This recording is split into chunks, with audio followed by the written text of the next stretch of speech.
നിന്റെ ജീവിതത്തിൽ നടക്കുന്ന പ്രശ്നങ്ങൾ അത് കർത്താവ് അറിയുന്നില്ലെന്ന് നീ ചിന്തിക്കരുത്. എല്ലാം കർത്താവ് അറിഞ്ഞിട്ട് തന്നെയാണ് നമ്മുടെ ജീവിതത്തിൽ നടക്കുന്നത്.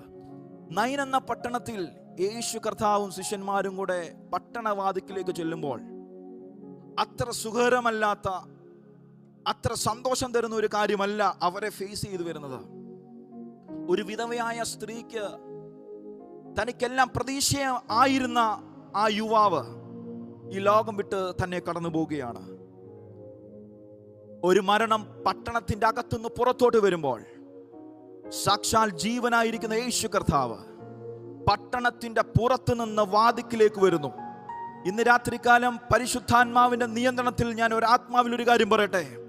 എത്ര മരിച്ച വിഷയങ്ങളാണെങ്കിലും, എത്ര ദുഃഖം തരുന്ന പ്രശ്നങ്ങളാണെങ്കിലും, പട്ടണത്തിന്റെ വാതിക്കൽ ഒരുവൻ നിനക്ക് വേണ്ടി വെയിറ്റ് ചെയ്യുന്നുണ്ട്. നിന്റെ പ്രയാസത്തെ, നിന്റെ പ്രതിസന്ധിയെ, നിന്റെ ബുദ്ധിമുട്ടിനെ, നിന്റെ ഇല്ലായ്മയെ നീക്കാൻ കഴിയുന്ന ഒരുവൻ, സാക്ഷാൽ ജീവനുള്ള ഒരുവൻ നിനക്ക് വേണ്ടി വാതിക്കൽ കാത്തിരിപ്പുണ്ട്.